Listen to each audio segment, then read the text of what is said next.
Я беру всего 2 картофелины весом 300 граммов. Картошку натру на терке для овощей по-корейски. Также можно натереть картошку на крупной терке или тонко порезать ножом. Вот так у нас получается. Сковороду разогреваю на огне немного меньше среднего.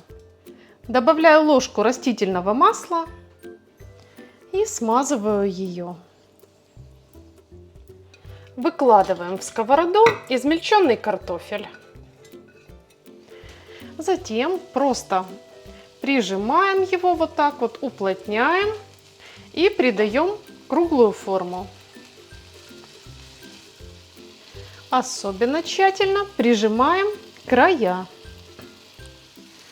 Важно, чтобы кусочки картошки плотно прилегали друг к другу. Сковороду накрываем крышкой и оставляем готовиться.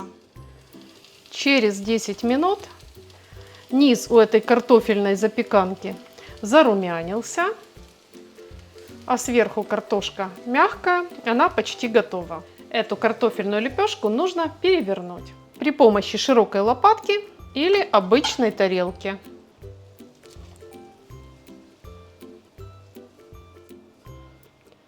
Вот так. И опять отправляем на сковороду. Опять-таки подровняем, чтобы было красиво. Крышкой сковороду уже не накрываем. Теперь самое время посолить наше блюдо по вкусу и добавить любимые приправы. Я добавляю чайную ложку сухого молотого чеснока. Аромат прям сразу такой аппетитный, замечательный, очень вкусный. Также готовую картошку я хочу посыпать мелко порезанным зеленым луком.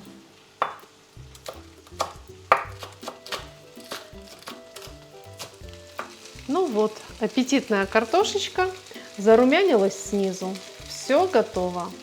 Эта картофельная запеканка получается очень вкусной, хрустящей снаружи и мягкой внутри. Если рецепт вам понравился, готовьте с удовольствием такую вкуснятину. А также не забудьте подписаться на канал и нажать колокольчик, чтобы сразу видеть и другие интересные рецепты. Ставьте лайк под видео и пишите ваше мнение в комментариях. А я, как всегда, желаю вам мира, здоровья и хороших новостей. Мы с вами увидимся, как обычно, в следующем вкусном видео.